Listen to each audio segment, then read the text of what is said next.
Hello guys, अस्सलाम वालेकुम। कैसे हैं आप लोग? तो हम फिर से आ गए हैं अपनी लव स्टोरी को कंटिन्यू करने, जो हमने पिछले 4th पार्ट में उसे अधूरी छोड़ दी थी। आज हम यहाँ पे वो कंटिन्यू करेंगे क्योंकि वो ज्यादा लंबा पार्ट हो गया था, तो हमने वहाँ पे शॉर्ट कर दिया। और इसमें हम आप लोगों को बताएंगे क्योंकि वो लव स्टोरी वहाँ पर खत्म हो गई थी जब ये 12th के बाद पढ़ना चाहती थी। इनकी 12th कंप्लीट हो गई थी। क्योंकि देखो, हर किसी का सपना होता है कि 12th की, क्योंकि 12th तक जो पढ़ाई होती है ना, वो इंसान की नॉर्मल होती है। वो सिर्फ इंसान जो है खेल कूद में बिता लेता है। पर 12th के बाद इंसान सोचता है कि अब अपना फ्यूचर हमें देखना है, अब हमें किस लाइन पे जाना है। क्योंकि 12th तक तो सब सेम पढ़ाई करते हैं, पर 12th के बाद हम अपनी अपनी लाइनें चुन लेते हैं कि हमें इस लाइन में पढ़ना है, जो हमें चीजें बननी है। इनका बहुत सपना था कॉलेज जाऊँ, वहाँ पे पढ़ूं, वहाँ पे लिखूं, मतलब इंजॉय करूं, ये इनका सपना था। हर किसी का होता है। हाँ, पर वो टूट गया, एक टाइम आते ही टूट गया। यहाँ से हम कंटिन्यू करते हैं। जब इन्होंने मेरे को बताया कि मेरा 12th कंप्लीट होने ये वाली है, मुझसे थोड़े जूनियर थे एक साल। जूनियर में इसलिए हो गया था, मैं यहाँ पे बता दूं आप लोगों को। नहीं, मैं बताती हूँ। हाँ ये 9th क्लास में फेल हो चुके। फेल हो गया था। 9th में कोई फेल होता है, ये देख। पर 9th में फेल हो गया था। पर उस टाइम से जो मैंने पढ़ाई करी है रेगुलर, अपनी स्कूल में टॉप करा था मैंने। ये 9th में जो फेल हुए ना, इन्हें इतना सदमा लगा, क्योंकि 9th के बाद हमारी बातचीत होने लगी। तो ये जूनियर रह गए, मैं सीनियर हो गई। तो जब से मेरी इनसे बात हुई, जो चीज मैं देख रही हूँ, इन्होंने 11th से इतनी अच्छी पढ़ाई करी। 11th में इतनी नहीं करी है, जो इन्होंने रूटीन बांधा वो 12th के एग्जाम में सिर्फ 2 महीने या 2.5 महीने पढ़े थे मुश्किल से। ऐसी पढ़ाई करी इन्होंने 2.5 महीने की, मुझे नहीं लगता कोई आम इंसान कर पाएगा। बोर्ड का एग्जाम था, रात में सोच लो 18 घंटे पढ़ता था मैं, टाइम ही नहीं था उस टाइम पे। थोड़ा सा मैं यहाँ का बताते, थोड़ी स्टोरी को थोड़ा रोक के मैं यहाँ पे कंटिन्यू बताऊंगी बीच में, कि इन्होंने उस टाइम पे हम लोगों ने बातचीत कैसे करी थी। पहले तो हम रेगुलर बात करते थे एग्जाम की। जब मेरे एग्जाम थे ना, मैं बताऊँ 12th के, तो ये मुझसे रेगुलर बात करते थे। पर जब इनके 12th के एग्जाम आए, मैं घर बैठी हुई थी, तो इन्होंने मुझसे टाइम लेना शुरू कर दिया। ये इन्हें बोलना चाहिए था, देखो इनके 12th के एग्जाम है तो इन्होंने मुझसे टाइम लेना चाहिए था, मेरे को इतना टाइम दो, मेरे को पढ़ना है, ठीक है। इन्होंने नहीं लिया। और जब मेरे नहीं, मैं बोलती थी गलत बात। मैं बताती थी कि मेरा कल एग्जाम है, तुम्हें थोड़ा रिवाइज करना है। अरे सुबह के टाइम रिवाइज करके जाओगी तो माइंड में रहेगा, अभी रास्ते पढ़ोगी सो जाओगी ना तो भूल जाओगी। ऐसे करके मुझे बातों में लगा लेते थे। पर जब इनके 12th के एग्जाम आए, इन्होंने मुझसे क्या करा, टाइम बांध लिया। ये सुबह उठते थे 6 बजे के करीब, मैं उठती थी सुबह, मैं फ्री रहती थी, स्कूल जाती नहीं थी, मैं उठती थी 10 बजे 11 बजे। तो 6 से जब तक मेरा मैसेज नहीं आता था तब तक पढ़ते थे। और जैसे मेरा मैसेज जाता था, चलो अब नाश्ता भी कर लें, टॉयलेट भी हो ही है, सब कुछ कर लें। ऐसे काम हम करके नाश्ते वास्ते में इनसे बात हो गई। फिर उसके बाद ऐसा करो, तुम काम कर लो, मैं थोड़ा पढ़ने जा रहा हूँ। मैं अपना घर के काम में लग जाती थी, ये फिर पढ़ाई पे बैठ गए। फिर जब दिन का खाना बनाने लगी मैं, तब पढ़ाई कर रहे हैं। और जब मैं मैसेज करती हूँ रिटर्न फ्री हो गए, तो उस टाइम पे चलो मैं भी खाना खा लेता हूँ। बात करते करते अपना काम निकाल लेते थे। फिर उसके बाद फिर मुझसे पढ़ाई का टाइम लेते थे। तो मैंने 18 घंटे पढ़ाए और अल्लाह का शुक्र है उस टाइम पर 2-2.5 महीने मैंने पढ़ाए। मतलब मेरे को चीटिंग भी आती थी ना स्कूल में, बोर्ड के एग्जाम में अगर चीटिंग भी आई है कि चीटिंग कर लो, तो मैं कहता था साइड हटाओ भाई, चीटिंग करूंगा टाइम वेस्ट होगा मेरा। मेरे माइंड में इतना चलते रहता था, बिल्कुल ये पढ़ा ये आ गया भर दिया। पेज लेता था, बोर्ड के एग्जाम में पेज नहीं मिलते तो मैं सोचता था पेज मिल जाए मेरे को। भाई उन्होंने 2.5 महीने जो पढ़ाई करी बहुत मानने वाली बात है। तो हो गया था सही, अच्छा। तो ये तो चलो मेरे जूनियर रह गए थे। मैं इनसे 1 साल पहले मैंने 12th पास कर लिया था, मैं इनसे 1 साल सीनियर थी। तो जैसे सबका सपना होता है, मेरा भी ड्रीम था कि भाई अब कॉलेज लाइफ जीनी है। जैसे मूवीज में देखते ना, कॉलेज लाइफ तो ऐसी होती है, वहाँ पे गर्ल्स बॉयज साथ पढ़ते हैं। मतलब कोई पीरियड्स के हिसाब से नहीं होता है कि एक पीरियड में ये आएगी मैडम कोई, ऐसा कुछ नहीं। वहाँ तो अंदर कैंटीन भी होती है, स्कूलों में तो होता नहीं है। तो कैंटीन भी होती है, इसका हम कॉलेज से बाहर भी जा सकते हैं बंक करके। ऐसा मतलब जो मूवीज में देखते थे, वो मैं एज्यूम करती थी कि चलो भाई अब ये लाइफ जीने का मौका मिलेगा। जैसे मेरा रिजल्ट आता है 12th का, तो ये बात इन्होंने मुझसे आज से पहले कभी शेयर नहीं करी कि 12th के बाद तुम अपनी स्टडी कंटिन्यू करोगी या नहीं करोगी। मैं बताती थी कि हाँ मुझे ऐसे ऐसे पढ़ना है, मुझे ये कोर्स लेना, मुझे ये सीखना है। तो हाँ में हाँ करते थे कि हाँ हाँ ऐसे करना है, ऐसे करना, वैसे करना। क्योंकि इन्हें जब तक ऐसा लगता था कि हम सिर्फ टाइम पास के लिए बात कर रहे हैं, क्या पता 12th तक, मतलब 12th के लास्ट तक हमारी बातचीत रहेगी भी या नहीं रहेगी। उस टाइम पे ज्यादा सीरियस नहीं लेते थे हम लोगों को। मैं भी इतना नहीं लेते थे, जो बातचीत करते थे खाली नॉर्मल। पर जब मेरी 12th क्लियर हो गई फाइनली, तो मैंने डिसीजन लिया कि चलो मुझे इस कॉलेज में ज्वाइन करना है। तो इनसे मैंने पूछा कि मेरे इतने मार्क्स आए, तो इसमें मुझे ज्वाइनिंग मेरी हो सकती है। ज्वाइनिंग हो सकती थी? हाँ हो सकती थी। रेगुलर तो बिल्कुल रेगुलर तो मैं वैसे भी नहीं करती रेगुलर। रेगुलर तो बिल्कुल नहीं हो सकती थी, सोच लो ओपन से 12th में मुझे पढ़ने ही नहीं दिया, हर वक्त मैसेज पे लगे रहे। सही में पूरे टाइम मैसेज। 61% आए थे। रेगुलर तो नहीं, ओपन से कर सकते थे, पर मैंने इन्हें मना कर दिया उस टाइम पे। मैंने इनके सामने एक ऑप्शन रख दिया कि नहीं, मेरे के माइंड में ये अच्छा चल वो रहा था। ऑप्शन क्यों, पहले मैं ऑप्शन बता देती हूँ। इन्होंने मुझसे कहा कि देखो अगर तुम्हें कॉलेज करना है तो हमारी बातचीत यहीं पे बंद हो जाएगी। तो मेरे को तो भाई साइलेंट में आ गई कि 12 साल जो मैंने पढ़े ही मैंने वेस्ट कर दिए क्या। इतने 3-3 नाइट में ट्यूशन लगा रखी हूँ, इंग्लिश क्लास अलग, ऑल सब्जेक्ट अलग, मतलब सब क्लासें अलग लग रही हैं, और लास्ट में रिजल्ट क्या निकलता है कि वो सब मैंने वेस्ट पढ़ाई। मैंने कहा उस टाइम पे, मैंने बोला मेरे माइंड में ये चल रहा था कि अगर मैंने इन्हें जाने दिया तो ये हाथ से निकल जाएगी, क्योंकि मेरे उस वहाँ पे टाइम पे जाके, बॉयफ्रेंड भी हाँ, काफी थे। वहाँ पे जाके बात किसी और से हो जाएगी, मेरा पता नहीं होगा, मैं दूसरे कॉलेज में हूँ, दूसरे कॉलेज में। एक चीज ये इससे डरते थे कि ऐसा ना हो कि माँ भी बात करे और यहाँ भी चीट करे। तो इनको लगता था कि इन्होंने मुझसे ये बात क्लियर करी थी कि मैं ये नहीं चाहता हूँ कि तुम कॉलेज जाके वहाँ दूसरे लड़कों को मतलब बॉयज से बात करो और यहाँ पे तुम मुझसे बात कर रही हो। तो मैंने कहा नहीं, अगर रहेंगे भी, अगर हम एक कॉलेज में है तो जाहिर है भाई फ्रेंडों से बात होगी, फ्रेंड के तौर पे होगी। ऐसा तो है नहीं पूरे कॉलेज में सिर्फ मेरी लड़कियां ही फ्रेंडें होंगी, बॉयज भी जाहिर है होंगे जरूर, एक दो, ज्यादा नहीं एक दो तो होंगे जरूर।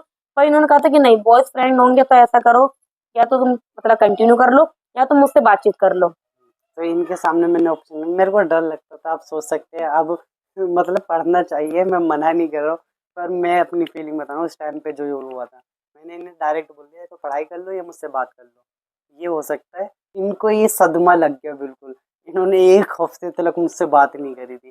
तो क्या सोच के बात नहीं करी थी? मैं उस टाइम पे सिर्फ यही टाइम ले रही थी कि मुझे करना क्या चाहिए। मैंने उस टाइम पे इनको जवाब भी नहीं दिया कि हाँ क्या करना क्या नहीं करना। मतलब उस बीच मैंने इतनी सारी बातें सोच ली एकदम से। इतने साल मैंने पढ़ाई करी है, इतने सपने देखे हैं। मेन चीज जो मेरी फ्रेंड मुझे कहती थी कि भाई स्कूल के बाद हमें ये करना है, हम एक साथ रहेंगे, हमें ये बनना है। मतलब हमने पूरा एक प्लान सा कर लिया था कि हमें इस लाइन में जाना है और ऐसे ऐसे करके हमें और पढ़ाई करनी है। पता है क्यों भी मना करा था मैंने इनके सामने? एक चीज और बोली थी मैंने उस टाइम पर, मैंने बोला था 1 साल रुक जाओ, या तो फिर मेरी 12वीं हो जाएगी, एक साथ कॉलेज साथ में चलेंगे, कर लेंगे, एक हाँ। ही साथ करेंगे। तो इन्होंने मना कर दिया, नहीं साथ में अच्छा नहीं लगेगा, साथ में नहीं करेंगे। तो इन्होंने मना कर दिया था, मेरा दिमाग फिर चल मैंने कहा साथ में क्यों मना करा, मैंने कहा नहीं नहीं जाने देखो, दूंगा। साथ में मैंने इसलिए मना कर दी, इन्होंने मुझे बाद में तसल्ली के लिए बोला जब हफ्ते भर बात नहीं हुई कि दोबारा मैसेज आता है इनका कि अच्छा ऐसा करो, अगर कॉलेज करना ही है, मेरा बस लास्ट ईयर रह जाएगा मेरा 12th मेरे क्लियर होता है, हम साथ में एक ही कॉलेज में एडमिशन करवा लेंगे। तो इनको लगा शायद मैं राजी हो जाऊंगी, पर मैं राजी इसलिए नहीं हुई। देखो एक साथ जब पढ़ते हैं तो अगर मैं किसी से बात करूंगी या ये किसी से बात करेंगे या फिर हम करना नहीं चाहते किसी से और वो हम चाह के बात कर रहे हैं, तो इससे दोनों को दिक्कत होगी। अब देखो एक कॉलेज में रहेंगे तो ऐसा तो है नहीं कि कोई लड़की या कोई लड़का हमारे पास नहीं आएगा, हाँ तो मैंने सही करा, बिल्कुल नहीं आएगा अब जरूर। हाँ तो उस इन्होंने मुझको डायरेक्ट कह दिया था कि नहीं, मैंने तो साफ कह दिया था कि नहीं इस टाइम पे भाई साथ में नहीं पढ़ूंगी। अब ऐसा 1 साल हो जाता मैंने कहा पढ़ना ही नहीं है। तो फिर इन्होंने नहीं करा और मैंने नहीं जाने दिया क्योंकि मुझे डर था। फिर उसके बाद थोड़े दिन में ये तो मान के चलो धीरे धीरे बात कंटिन्यू हो गई। फिर उसके बाद मेरा नंबर आया, मैंने 12वीं क्लियर कर ली। उसके बाद एक कॉलेज दिन तो जाने आना का मेरा जरूर था ये आया। नंबर। हाँ कॉलेज जाने का नंबर आया तो उन्होंने मुझे क्या बोला था, इन्होंने फिर मुझसे पूछा, इनके मार्क्स तो भाई जो बात है, इन्होंने 12th में इतनी डट के पढ़ाई करी थी, बहुत ज्यादा, 2.5-3 महीने बहुत डट के पढ़ाई करी। तो मैं किस मुंह से कहती कि नहीं कॉलेज नहीं करना। तो इनके मार्क्स कितने आए थे 12th में? मेरे 98 या 88-90 के करीब आए थे मेरे। हाँ हाँ नहीं 90% के करीब आए थे। 79 कुछ आए थे अरे शायद। दिमाग नहीं नहीं खराब नहीं है नहीं क्या? 89, सही सही 89 इनके आए थे। 79 इतना कम कर दिया। 2.5 महीने में कोई इंसान इतने मार्क्स ला रहा है 100 में से, बहुत बड़ी बात है। बहुत नहीं, मेरे लिए तो बहुत ही बड़ी थी क्योंकि मेरे 60-61% और इनके इतने परसेंट। तो अगर मैं वहाँ पे कंपटीशन करती कि नहीं मुझे पढ़ने नहीं दिया तो तुम भी नहीं पढ़ोगे, तो अगर यही नहीं पढ़ेंगे तो फिर आगे चल के भाई इन्हें तो जॉब करनी है। मैं तो चलो घर बैठ के भी कोई काम कर लूंगी, पर अगर आदमी नहीं कमाने जाएगा तो पढ़ाई लिखाई का क्या फायदा। बहुत तो उस टाइम पे समझदार फिर मैंने ज्यादा हाँ टांग नहीं अड़ाई कि नहीं भाई कंपटीशन करना है, मुझे नहीं पढ़ने दिया तो तुम्हें भी पढ़ने नहीं दूंगी। तो इनकी मेहनत देख के मुझे तो अच्छा लगा कि चलो इनका इनका रेगुलर में एडमिशन हो रहा था। पर इन्होंने रेगुलर इसलिए नहीं लिया क्योंकि ये कहते मैं कुछ काम सीखना चाहता हूँ तो मैं ओपन से पढ़ लूंगा। तो मैंने कहा चलो ये भी अच्छी बात है। फिर वहां तक क्लियर हो गया। फिर 1 महीना आया जुलाई, ये शादी से 1 महीने पहले का बता रहे हैं हम आप लोगों को, जैसे धीरे धीरे बात हो रही है। जुलाई का महीना आया। इससे पहले जो बात हुई वो बहुत नॉर्मल ठीक चल रही थी। ठीक चल रही थी। ये ना मैं जहाँ पे काम कर रहा था वहां पर मिलने ये आई। काम सीखने के लिए भैया के पास बैठने लगे थे, ये वहां पढ़ाई का पर काम। मिलने आई, मैंने बुलाया था इन्हें। इनसे मैंने कुछ खाने का ही मंगवाया था, मैगी थी, पास्ता था, इन दो ही पास्ता ही चीज था, अंडे मंगाता वाला था। पास्ता था। हाँ, तो वो लेके आई थी। इनकी मम्मी ने बोल रखा था आप मिलोगे नहीं, तुम बात कर सकते हो। इनकी मम्मी ने इन्हें आते हुए देख लिया।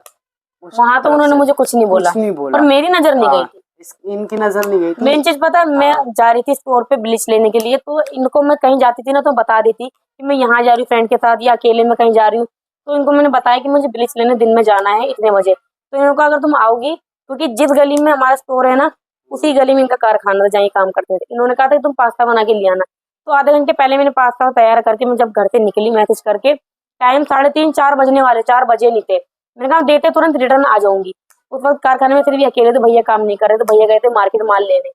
तो मैंने सोचा पास्ता दे दूं फिर बिलीच लेके घर रिटर्न हो जाऊंगी। और ये आई, इनकी मम्मी मेरे घर पे गई, वहां से तुरंत उन्हें पता लग गया था, पता नहीं कैसा आइडिया गया, इनकी मम्मी तुरंत मेरे घर वो पर कारखाने नहीं आई थी। हाँ, इनकी मम्मी ने पूछा घर पे आके अरशद कहाँ है, मेरी मम्मी ने बोला वो तो काम पर है। तो बोली बुलाओ उसे, कहाँ है काम दिखाओ। कहाँ है कारखाना दिखाओ। अब एकदम से अम्मी ने बोल दिया था उस टाइम पे मैं बुला रही हूँ। हाँ, अम्मी ने बोल दिया बुला रही है, उसको भेजा मेरी भतीजी को चुपके से। तो वो जब देखने आई थी, उस टाइम मैं तुरंत देख के निकल गई थी। मैंने अपनी भतीजी को भेज दिया, मैंने कहा प्रिया यहाँ नहीं है। उन्होंने पूछा कि प्रिया की मम्मी आई है, मेरे को बोला, मेरा दिल धक धक करने लगा, ये करीब बुला रही है। इनको बुलाया, मैं गया, इनकी मम्मी ने तुरंत मेरे को बोला प्रिया कहाँ है। मैंने कहा प्रिया कहाँ है, मेरे को क्या पता प्रिया कहाँ है। तेरी तेरे से ही मिलने आई है। मैंने कहा मेरे से मिलने नहीं आई, यूं करीब फोन चेक लगा। हाँ, फोन चेक करा। मैंने कहा फोन में वो व्हाट्सअप खुला था, मैंने तुरंत बंद करा, मैंने बंद कर दिया। मैंने कहा छीन लिया तो काम हो जाएगा, पता सब चैटिंग चली जाएगी। मैंने बंद कर दिया, लॉक लगा हुआ था, बंद कर दिया। इनसे उस टाइम पे बोले कि कॉल लगा और पता कर कहाँ है। और इन्होंने जब मेरे पास कॉल करा, मैं जब तक घर पहुंच चुकी थी, इनसे हैंड फ्री करवा के पूछती है कि पूछ कहाँ हो। तो उन्होंने मुझे नहीं पता था घर पहुंची भी है वो। मैं घर तुरंत आ गई थी जल्दी चलकर, मम्मी का टाइम हो रहा है, मैं पहले घर पहुंच जाऊँ। और मुझे नहीं पता वो पहले से ऑलरेडी घर पहुंच चुके हैं इनके। तो इन्होंने मेरे पास फोन करा कि कहाँ हो। मैंने कहा घर पे हूँ। तब वो पीछे से बोलती है कि घर पे है, तू तो अभी इस गली से गई है। मैंने कहा मैं इस गली से कब गई, मैं तो घर पे हूँ। और किस्मत इतनी अच्छी थी कि मैं घर पहुंच गई थी उस टाइम पर। फिर उसके बाद ये सब हो गया। अब थोड़ा बोल के गई मिलोगे नहीं, ये नहीं करो वो नहीं करो, वहां तक बात खत्म। घर पे गई, घर पे जाके क्या बोलेंगे तुम? घर पे पहुंची और घर पे आके मुझसे कहती है तू गई थी ना। मैंने कहा मैं कहाँ गई थी। कह रही तुझे मैंने गली में जाते देखा था। मैंने कहा देखा था तो फिर मुझे रोका क्यों नहीं था। कह रही नहीं मैंने देखा था तभी मैं उसके घर पे पहुंची। तो तब मैं उन पर थोड़ा सा चिल्ला दी कि जब तुमने मुझे देखा नहीं, जरूरी नहीं है वो मैं ही हूँ, कोई और भी हो सकता है, तुमने पीछे से देखा तो तुम बार बार उनके घर जाओगी। जरा से कुछ बात होती तुरंत उनके घर पहुंच जाती लड़ाई करने, तो वो लोग भी क्या सोचेंगे। उस टाइम पे गुस्से वाली थी, कुछ भी बोलते थे गलत है, ये सब गलत है। हाँ उस टाइम पे मैं थोड़ा उल्टा सीधा चिल्ला दिया था कि बार बार क्यों पहुंच जाते हो घर। नादान पे कोई भी माँ जाएगी, बस नादानी में जो होना था वो हो चुका है।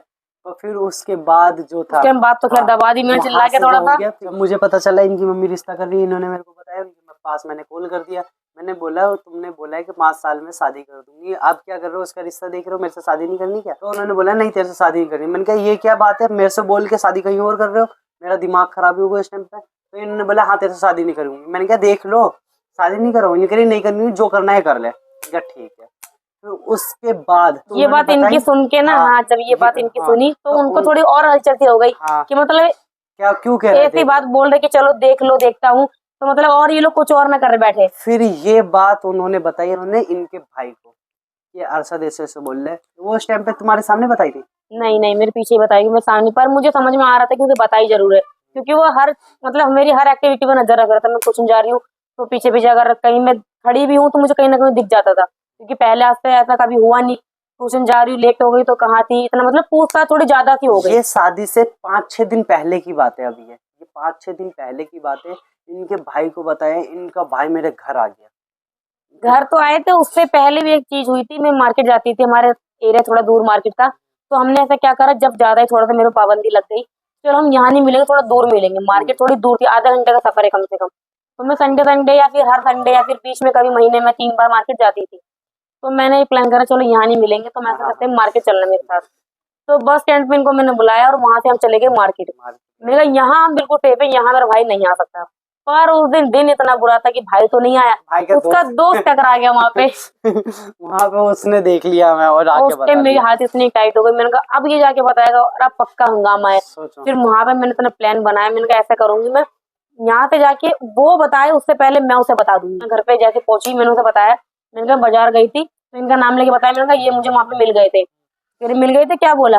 मैंने कहा कुछ नहीं, ऐसे टकरा गए तो, और बोल रहे थे जो तुमने मतलब जो लड़ाई हुई थी ना बीच में, वो टॉपिक मैंने थोड़ा घसीट लिया। इस टॉपिक के बारे में बता रहे थे कि मतलब तूने अपने घर पे झूठ क्यों बोला मेरे बारे में। तो मेरे पास ये सब बात हुई पर मैंने बात नहीं करी, मैंने इग्नोर कर दिया। तो कह रहा ठीक है बात कर भी मत लियो, मुझे पता लग जाएगा। तब मुझे तसल्ली मिली कि चलो अगर वो बता भी देगा तो यही तो बताएगा कि हाँ तेरी बहन उससे बात कर रही थी, पर क्या बात कर रही थी ये तो मैं उसे बता चुकी हूँ। तो तसल्ली मुझे इतनी मिली उस टाइम पर। ये बहुत तेज चल रही थी, सोच लो कितना तेज माइंड था इनका भी। शादी करने के लिए बेताब थे। अरे इतना रायता फैल गया था, सब लोगों को, पूरी गली को पता था कि भाई ये लड़की इससे बात करती है। इनकी पूरी गली को पता था, क्योंकि मैं गली को जाती थी, और जब हंगामा हुआ तो पूरी गली को पता लग गया था कि भाई ये लड़का भी इस लड़की से बातचीत करता है।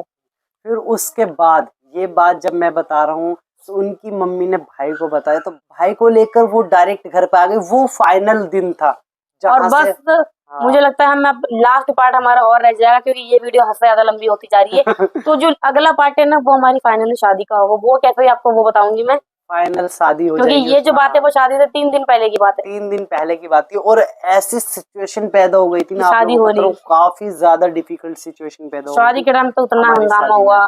बहुत ज्यादा। तो हम नेक्स्ट पार्ट में इसे फाइनल कर देंगे, चाहे वो 20 मिनट का बने, 30 मिनट का बने, 40 मिनट का। नेक्स्ट पार्ट में उसे कंप्लीट कर देंगे। फाइनली आपको अब नेक्स्ट पार्ट में मिलेगा कि हमारी शादी कैसे हुई। कैसे हुई।